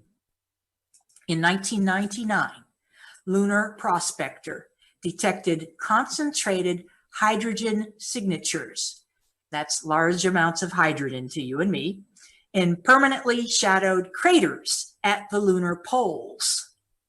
The NASA scientists got very excited because one atom of hydrogen combined with 2 atoms of oxygen makes a water molecule, the basis of life as we humans know it. The lunar explorers wondered if the moon's polar hydrogen might occur in the form of water molecules, H2O. In April 2006, NASA selected the Lunar Crater Observation and Sensing Satellite, abbreviated LCROSS, to help find the answer. NASA's Ames Research Center in California had designed an ingenious satellite composed of 2 parts: a projectile that slammed into a crater, kicking up a giant debris plume, and a spacecraft that flew through the spaceborne particles of moon rock and dust to determine its composition. The moon has very little tilt on its north-south axis, so the sun never shines on the bottom of some polar craters. Water ice dating back billions of years there might have escaped instant evaporation from direct exposure to the high temperatures of sunlight, so the scientists thought. The LCROSS projectile was the section of the rocket that had lifted LCROSS off the Earth and into space. Basically, an empty fuel tank that measured just over 40 feet long, and rather than toss it out with the other space trash, I wrote an article about trash in space, NASA released the used up rocket, hurtling it almost straight down into Cabeus crater near the moon's south pole. The date was October 9th, 2009. The LCROSS spacecraft had 4 minutes to collect information before flying completely through the debris field before it too, the LCROSS spacecraft, crashed down into a shadowy lunar crater, adding to the debris plume. For Clementine to photograph. Quote, as the debris cloud rose above the crater's rim and was exposed to sunlight, any water, ice, and other molecules of interest were vaporized and broken down into their basic components. The cameras and other instruments on board LCROSS could then see what this lunar crater soil was made of, unquote. So NASA timed the experiment with its Lunar Reconnaissance Orbiter, LRO, which had just thrown past the impact site when it occurred. So this mission combined the LCROSS projectile, the Lunar Prospector, okay, with its instruments, and timed it to coordinate with the Lunar Reconnaissance Orbiter, LRO, which had just flown past, okay? So LRO continued studying the scene unfolding below after the LCROSS system committed hara-kiri in the name of science. What did NASA find on the moon after dropping the equivalent of a 2-ton kinetic missile on it? Hydrogen gas, ammonia, and methane, all potential fuel components for space missions, large amounts of light metals such as sodium, mercury, and silver, and lo and behold, crystals of water ice. This wasn't the first time scientists considered bombing the moon. In 2000, Leonard Riefel, a former executive at NASA, disclosed that in 1958, He led a project named A Study of Lunar Research Flights. Project A-119 included a youthful Carl Sagan who worked on a team predicting the effects of a nuclear explosion in a vacuum and low gravity condition, as well as evaluating the scientific merit of the project. So our young Sagan got to work right there. And this project A-119 had been concocted by the United States Air Force. It was a top secret plan to detonate a nuclear device on the moon, this back in 1958. Why, you may well ask, would anyone want to detonate a nuclear device on the moon? Here's why. The military top brass wanted answers about astronomy and astrogeology, which is the study of space-based minerals. But they also wanted, back in 1958, to boost American Cold War morale. We were losing to our arch enemy, the Ruskies. The Soviet Union stunned the world on October 4th, 1957, with the successful launch of Sputnik 1, the world's first artificial satellite capable of maintaining low Earth orbit. So the nuke-happy U.S. Air Force generals figured that if the American people could see a faint explosion on the face of the moon, they would be reassured by this display of power. And a nuclear device would have to be detonated on the surface rather than in a lunar crater to be visible to the naked eye from Earth. Fearing public backlash from the implications of militarizing space, the United States Air Force thankfully abandoned Project A-119, and the nation focused on a much more popular lunar landing. In the 1960s and 1970s, the Apollo rockets carried mortars and explosives to the moon. Most people don't know this. Apollo 16 and 17 crew members detonated them in seismic experiments to figure out what's inside the moon. Is it hollow, as many ufologists claim? That's a story for a different day. So I am intrigued by the notion that the United States military, in its infinite wisdom and at taxpayer expense, talked about and then never did explode nukes on the moon. So when we talk about nuking the moon, actually, I don't think that has happened yet. But we are interested in the seismology of the moon because we're interested in the seismology of everything. Even though after collecting all kinds of seismic data on Earth, nobody can predict volcanoes and earthquakes. It's always a stunner. Okay, so to what end are we collecting all this information? For the sake of having information? I don't know. What do you guys think?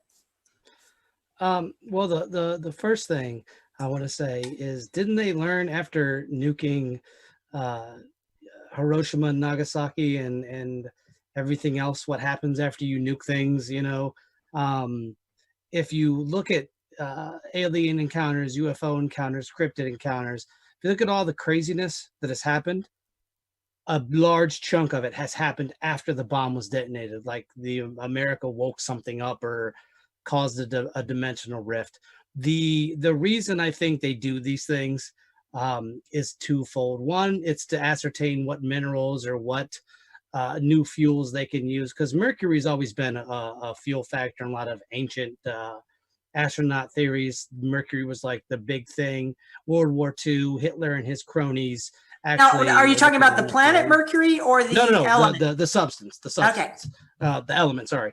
And it's always been, you know, for use in fuelings. If you read a lot into the occultic side of World War II and things like that, I think they do it sometimes just to do it. Human beings do things just to do them. Look at kids. You know, by human beings, you mean men with an unlimited expense account. Yeah, that's not fair. But if you look at kids, sometimes they'll do a funny dance or they'll do something cute, and you'll go, "What are you doing? Why are you doing that?" I don't know. I apologize. That I love men. No, you're fine. But I have an older brother, and I know what happens when you give an older brother a magnifying glass. There are ants on the sidewalk. Okay. Ginger, Ginger, unmute yourself and help us. Yeah, I like what both of you are bringing up about this topic here. My question really for both of you would be, why do you think, I mean, some of this happened as recently as 2009 and we don't even know about it. How is this buried? How is it that we don't, hear about this? Because it's buried in plain sight. When you go to the NASA website, it's all over the place. Because human beings, for the most part, like the populace, they're okay with their reality TV. They don't care about the moon. I mean, I'm not saying that all people don't. I care about the moon and all, things like that. But I think because most people are just, they don't look up. All they do is they work their 9 to 5s and they go home and they watch sports or they watch whatever. And that's fine. Live in a free society. I'm fine with that. But, somebody's not going to blink an eye and say, oh yeah, they slammed a ship into the moon. I mean, most people are like, oh, okay. It doesn't affect their daily life. Right. And I think most people would consider it a waste of money because every time I bring that up, like, I think we should go out to space more. I think we need to start thinking about colonizing other planets. We need to start spreading out more. The first thing I'm hit with is, yeah, we don't have that kind of money. And I'm like, but we got money to do all these other stupid things, but yet we don't have money to sort of see what is out there. And I talk about the ethics of going into space when we can't manage our own planet. Why should we inflict ourselves on the rest of the universe? What right do we have when we can't control our own urges? The ethics is kind of what you were pointing out, isn't it? That we could permanently damage the moon. Isn't that what you were kind of pointing out? Well, the insinuation is that nobody lives on the moon, okay? And therefore we can nuke it with impunity because who cares? Well, a lot of people believe there are inhabitants of the moon, all right? And that they would take serious objection to nuking their world or any world where they exist, and that they show up on Earth to stop, well, to show that nukes are not the solution to everything. In fact, often they're a bad idea, and that alien intelligences can shut down our nuclear armaments. And the whole Cold War fizzled. Why did the Cold War fizzle? Is it because humans finally understood we can't destroy ourselves with nuclear armaments? The aliens won't allow it. Okay, so that's one little teaser I'll leave with you. But as getting back to the moon, there are stories from credible witnesses that, including the astronauts themselves, that beings met them on the Apollo 11 historic moon landing, the giant step, small step, giant step landing, and intimidated the astronauts, said, collect your dirt and go, and don't come back. Well, something has just changed because now in the last couple of years, Asian countries, Japan and China are going to the far side of the moon and taking their remote rovers and doing mineral sampling and looking at sites to have human occupation there. Trump just announced the go-ahead for U.S. companies to mine the moon and asteroids. So here's what it's about. Here's why they do mineral assays testing. They want to know what these objects are composed of. And the Japanese are way ahead with landing robotic craft on asteroids. Asteroids hurtling along, they're spinning at extremely high velocities. And the Japanese have got craft that track, they land on the asteroid. Then they release little hopping robots that hop around and collect mineral samples. They get back into the pod and they fly back to Earth to let the researchers on Earth know what's on this asteroid. Is it worth mining? Because now they're doing cost-benefit analysis. Is there enough good stuff on this asteroid, on this plot of the moon, to warrant exploiting it? And that's the term they use, exploit it. Let's exploit it for its resources. Let's just we've mined the heck out of Earth. Let's go mine the heck out of the moon. Let's go mine the heck out of Mars, out of these asteroids. Well, asteroids, I don't really care that much, but the moon, I object, Your Honor. Well, and to both of your points too, it seems like if we're going to get further in space as a nation, United States wise, it's going to be private. Yeah, it'll be Bigelow or Tesla or whoever. Right. And the thing is, if we want to do that, because I'm a big proponent of going into space, of colonizing other planets. I always have been, ever since a child. I've been into science fiction books, and I just really think that, I mean, yes, there is that to play Gene's devil's advocate. There is which I can handle because I dish it out. I can take it in. Right, of course. You have the right to your opinion. Of course.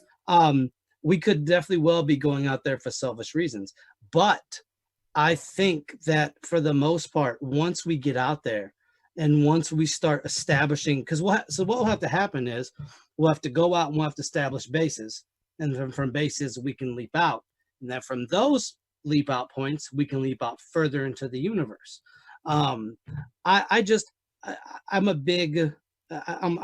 stargazer. I love the planets. I love things like Europa and Titan and all the awesome aspects of planets, and Mars having a civilization on it before humans did, and maybe humans came from Mars due to us destroying our previous planet, which is a very, very possible thing if you look at some of the pockmarks on Mars that don't look like asteroids hit. The Atlanteans came from Mars, right? Atlantis people came. The Atlanteans are credited. There's so many theories. I couldn't tell you who came from Mars, but Robert, would you sign up to go to Mars? If this was, is it a one-way trip? Because think it's gonna be. I can't be selfish. I don't want to leave my son behind. Now, if I was 19, 20, yes, I would go. I would put me on the first flight smoking out. Doesn't it take 3 years to get there? Yeah, but I think with us. What about secret space program? What about guys saying we got teleport? Basically, you could be there. It's possible. You'd have to have faster than light travel at some point if you really want to get out there. Folding space. Or you have to have a way to put humans in a cryo sleep where they can sleep and then they don't age. This isn't that. This is people saying you get on a ship and a half hour later you're on the moon. You go onto a jump chair and it jumps you to Mars, and you walk through a basically. Stargate? No, you walk through a. What's the name for it? But basically double doors where pressure is adjusted in between. So you come out of a human environment and go into a Martian environment, which is similar but different. Right. And it gets deep fast. Right. I think, at the basic point, we would have to have some sort of faster than light travel to go. I mean, that doesn't discount the double door idea or anything like that. But if we look at it from the most basic point, I think fast and light travel would have to be. Somebody raised the point, wouldn't we go on UFOs? Maybe we have. Maybe the UFOs aren't so much a build of an alien race. Maybe they're a build of ours. Or maybe we reverse engineer. Maybe we are them. Some people say the aliens are us in the future. Time travel. Now my brain's broken. Especially when you start getting into the mathematics of it. These rabbit holes get so complex and intertwisted. And that's why I love the topic. Yeah, my objective is not to swing my ego around and say, I'm right, you're wrong. My objective is not to trash talk people who are walking the walk and talking the talk. We can agree to disagree as far as I'm concerned, and we can be impassioned about our disagreement. Of course. Don't get me wrong. But what I love is reasonable discourse. Mm-hmm. And by reasonable, that doesn't mean that it's not fantastic. And by fantastic, I mean out there, way out there, stretching the limits of belief. And that's what I love about you guys and the topic you're bringing. Thank you. Ginger, go ahead. Real quick, I just wanted to say, I don't want it to get lost that as you were reading your article, I feel like one of the things you were trying to bring up is being a good citizen of the universe, not trashing other planets, not throwing junk out into space. That if we are going to make these forays into space, how unfortunate for us to be. And when you bring up the original program that Carl Sagan kind of exposed, I guess, in the 1950s to bomb the moon and try out nukes on the moon, it makes you think of like the 1950s when people still littered and smoked and, yeah. And we don't want to be that kind of citizen as a universal citizen. Well, apparently some of the aliens believe we're too immature, in as much as our nations still fight each other. We have no business going into space as political agents. Maybe we can go as miners, people mining minerals, but we are not ready, apparently, to take our place on any intergalactic council. Right? And here's why. We want to put nuclear waste out there. We want to explode nukes on the moon. But but because I can't trash my human race. I'm human myself. We always find a way. That's the one thing about humanity. We always find a way. If you won't let us in, we'll make it happen regardless. And that's a testament, I think. Sometimes it's not the best thing for us hard-headed human beings, but at the end of the day, we persevere, and we've done a lot of good things. And I see a lot of people say, well, with what's going on today, oh, this would get rid of this person or that person. But I think the best thing about humanity is how well we can adapt and overcome. Yeah, there's bad ones, of course, but I think there's more good ones in our. I totally agree with you, Robert. Just in the final cap I want to put on my article that I brought about the moon is that when the seismic results came in, and I ended the article with, this is a story for another day, but I will let some of the cat out of the bag. Much to the scientists' astonishment, the seismic readings were not what they expected. They were expecting stuff like you'd find on Earth, basically. Right. They were expecting some density, some earthen density and mineral density, but what they found was hollowness. And the moon rang like a bell. That's one quote that you encounter in the research. It rang like a bell. They surely weren't expecting that. No. So that, once you get down these rabbit holes, it's just so interesting. And you meet all kinds of people. You mentioned Richard Hoagland. Now, he'd be an excellent panelist on Taboo Topics. I'd love to talk to him. So maybe we can get that happening. David Paulides. Would love to have him on the show.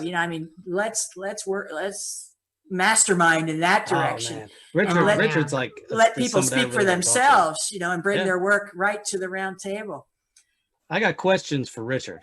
Many. I have like a laundry list of questions that I want answers to. And he's getting older, so I'm hoping at some point I can meet him and let's get our spirits behind this and work our magic and make it so. Let's do it. That's my attitude. And this is the point in the show where I say that I certainly couldn't have done this on my own. I could, but I wouldn't have had all the great inspiration and ideas that you two brought. I want to thank heartily and from the bottom of my soul, Ginger Routh and Robert Solomon for joining me here. And it's time to shout out on Taboo Topics with Jean Broida, which airs every Sunday, 7 to 9 p.m. on my YouTube channel. Please subscribe and like and do all the good stuff. Taboo Topics with Jean Broida, Broida. And it's also simulcast on Global Enlightenment Radio Network.com. So, in alphabetical order, Ginger Routh, how can people contact you and brag on yourself a little bit? How about a little shameless self-promotion? Yeah, I don't do a whole lot, but you can follow me on Facebook, Ginger Routh on Facebook. I don't have a website. I can give you our Coasties website at some point to put up, Jean, for our local meetings here in St. Louis. And that's it. Yeah, well, what is that website? It's really complicated.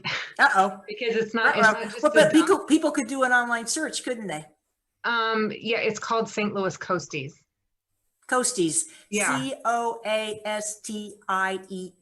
Yeah, but it's not just a .com.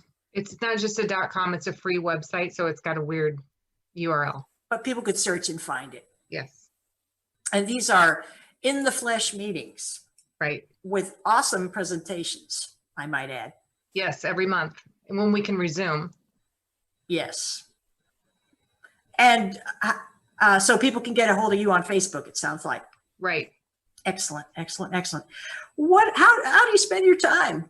And we know that you're an events coordinator and a paranormal civic leader, and I don't want to pry, but you know so much about the paranormal. Tell us about, I'm curious to know a little bit about how you research, what you research, why you research. I listen to Coast, obviously. That's how I got my start in all this. And once I find a topic that I'm really into, I just go down that rabbit hole. I'm active on Reddit. I'm involved in a bunch of true crime groups and just, my own research online pretty much. Awesome. So, Robert Solomon, shout yourself out, my friend. So you can find me on Facebook. You can find me actually multiple places on Facebook. The first place you can find me is, of course, This Uncanny Earth. That is the official Facebook group. Please go join. You'll catch all the updates there. We also have This Uncanny Media Network, which is a Facebook page. Feel free to like that. I also have a voice actor page because I do voice acting on a couple different podcasts, and that's just Robert Solomon. You can find him like that. You can find me on Instagram at This Uncanny Media Network. I have a Twitter handle, but I don't really go on Twitter because everybody likes to fight on Twitter, and I'm good on that. You can also find our show, This Uncanny Earth, at www.spreaker.com/This Uncanny Earth. You can get all the episodes. We're up to episode 93. This week, we'll be talking with Bigfoot specialist Bill Lancaster, who has 3 Bigfoot documentaries on Amazon Prime. So we're going to talk to him.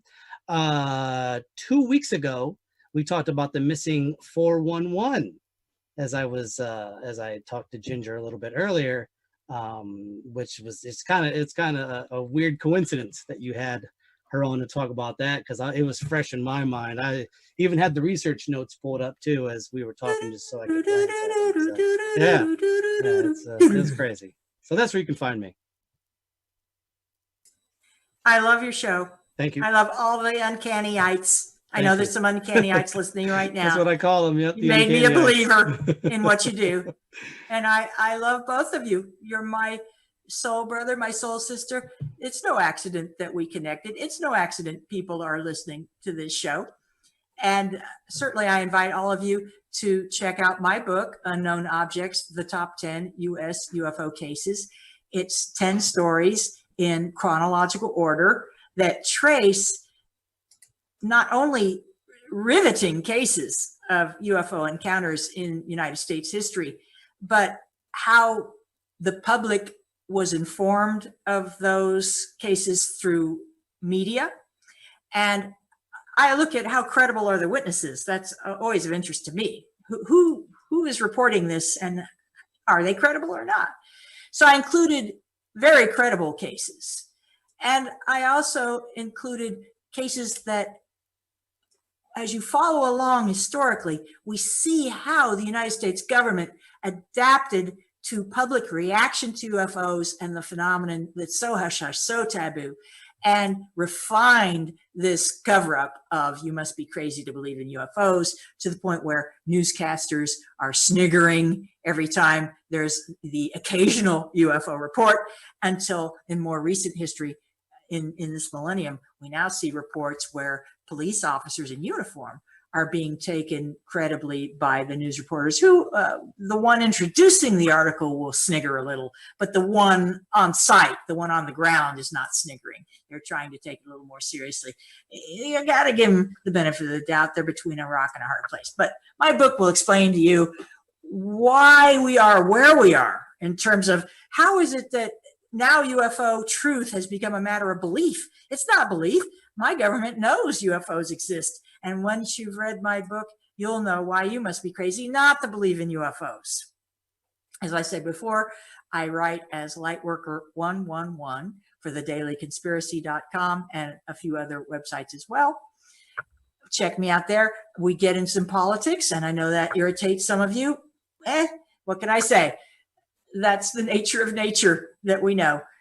I also have my website for the show, tabootopics.life/shows. It's a work in progress. And I have my personal website, which has been debugged, and now you actually can see content there. Yay.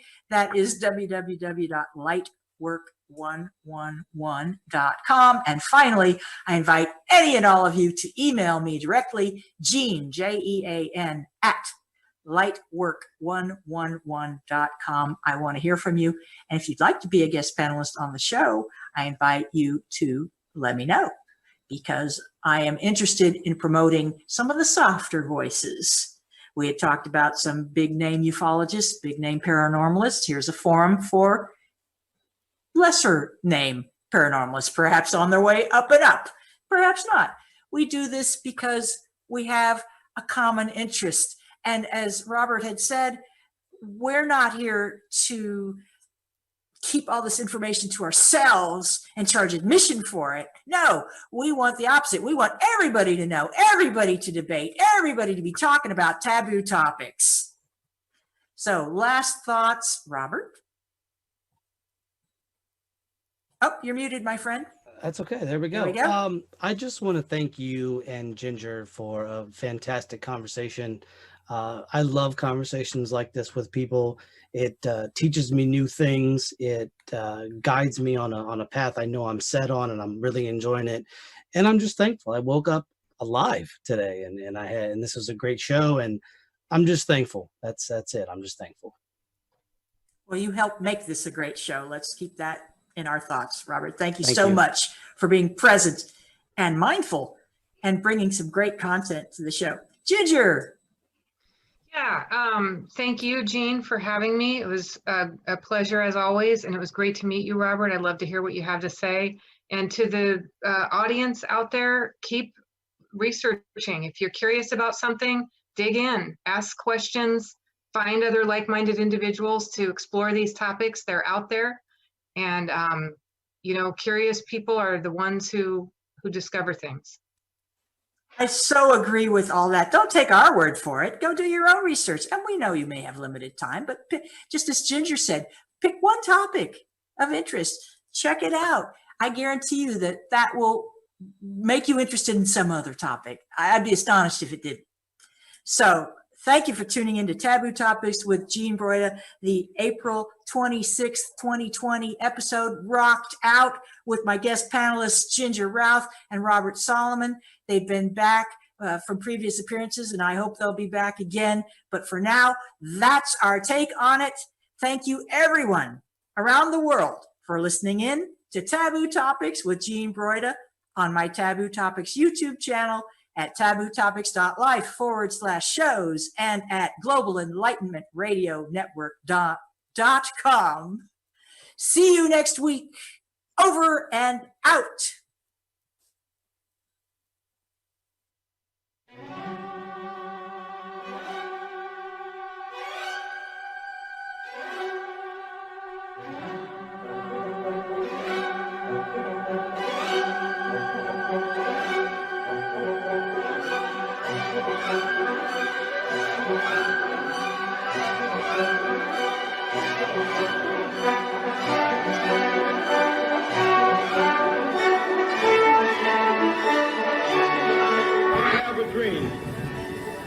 But one day, this nation will rise up, live out the true meaning of its creed.